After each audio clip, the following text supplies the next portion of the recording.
Vamos voltar a falar de inflação, comentar os dados do IPCA de janeiro. Converso agora com Júlio César Barros, economista do Banco Daicoval. Um ótimo dia a você, Júlio. Seja bem-vindo à Abertura de Mercado. Olá, Gabriel, bom dia. Obrigado pelo convite. É um prazer estar aqui com vocês novamente. Prazer enorme, meu caro. Sempre bem-vindo à programação do CNN Money.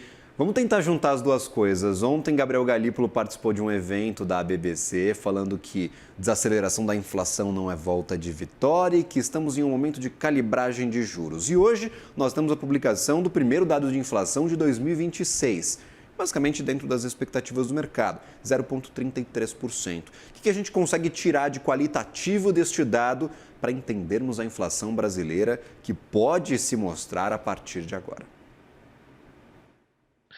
Bom, você pontuou muito bem.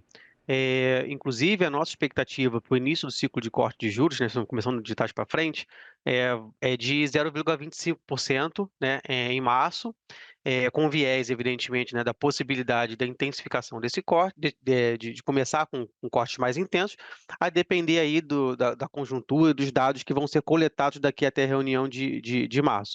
Me parece que seria esse que estaria ali, acho que pensando o Banco Central hoje, seria a nossa interpretação, né. E a inflação de hoje, o que ela traz para a gente na atualização dessas informações? Como você disse, o número em si, 0,33, vem bem próximo do esperado, a gente tinha 0,31, uma diferença ali em alguns itens específicos, mas no geral muito parecido.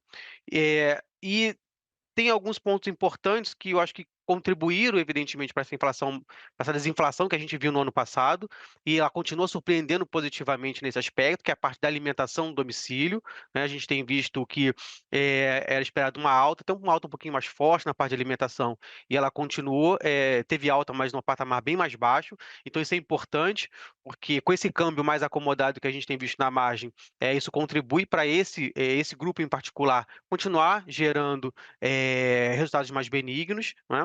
Eh, mas, entretanto, tem um ponto interessante que você colocou, que é a parte da inflação de serviços, em especial dos itens ligados ao mercado de trabalho.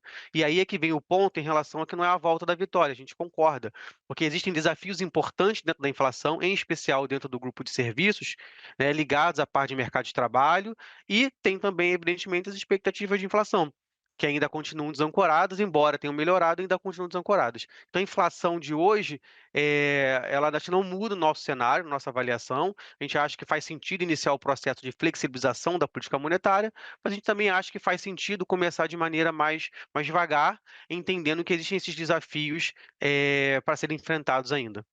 Vamos lá, inflação de serviços, 0,1% neste último mês, mas tivemos efeitos muito fortes de transporte por aplicativo que em finais de ano trabalha com aquele preço dinâmico, com preços muito mais caros. Pô, fazer transporte em dezembro, ano novo, Natal, é muito mais caro. Então temos aí uma queda para os preços de transporte por aplicativo em janeiro, mais como uma correção do ano passado. E passagens aéreas, idem. Então tivemos queda de 8% para passagens aéreas. De resto, nós temos mão de obra em si. Mão de obra subindo bastante, 0,66%. Consertos e manutenção, 0,52%. Alimentação fora de domicílio, bares e restaurantes, também bastante intensivos em mão de obra, 0,55%. Costureira, 0,27%. Manicure, 0,39%. Tudo está subindo que precisa de mão de obra no setor de serviços. Então, tem esse ponto de atenção ainda para a inflação, que na ponta do mercado de trabalho ainda está bastante apertada. De resto, o que a gente consegue identificar? É um dado muito sazonal este de janeiro, porque a gente teve aumento de ICMS, teve aumento de passagem de ônibus, teve custo também para alimentos por conta. É um dado muito sazonal este de janeiro. O que a gente precisa tirar de ruído desta sazonalidade para esse último dado de inflação que temos, o Julio? Dentro desses itens de reajuste, por exemplo, de transporte público, como ônibus, como você comentou, né, que teve uma alta, se não me engano, foi de 5% na leitura agora de janeiro. Teve também, como você comentou, esse ICMS, né, dos combustíveis que foram feitos lá atrás, né, e que teria aumento agora, nesse período. Uhum, Então tem esses itens, mas eu acho que o Banco Central não está olhando muito para isso, e acho que nem a gente está olhando muito uhum. eh, com muita atenção exatamente para esses itens, porque como eles são mais passageiros.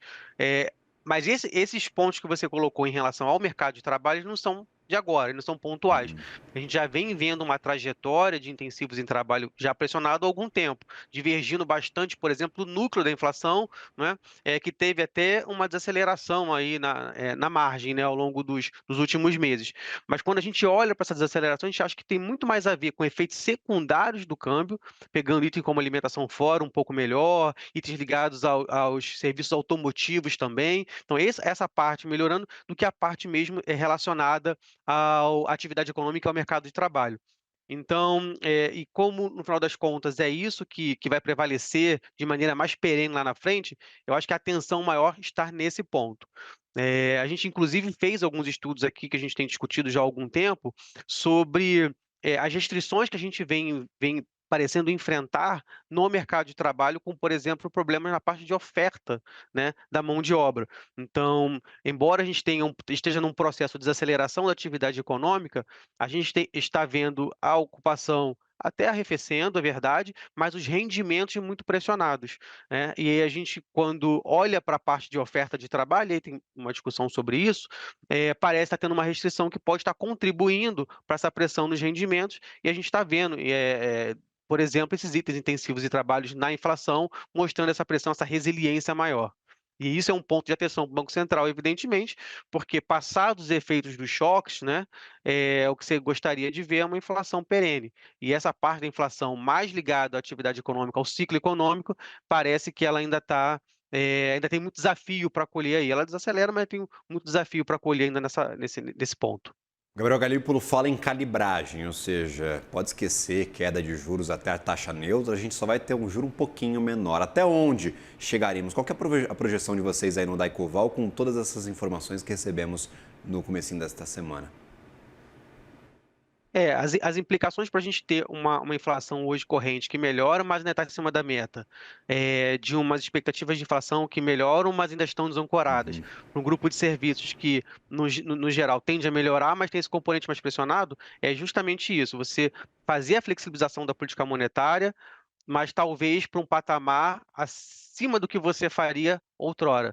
Inclusive, nos documentos oficiais do Banco Central, ele vem comentando sobre isso, da necessidade de uma política monetária contracionista por período bastante prolongado, não é? Na ata, né?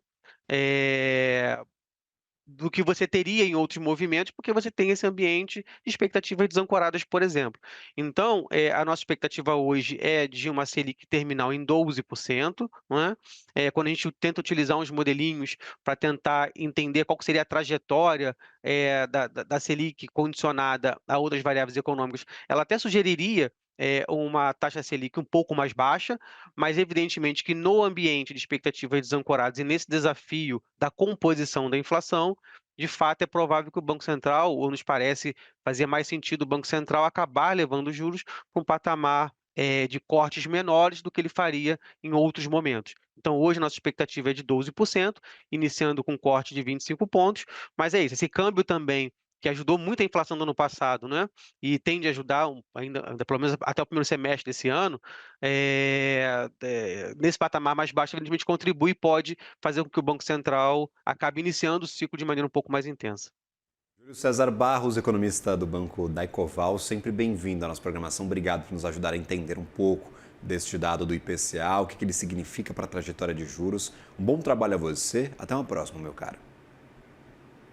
Mais a todos. Valeu.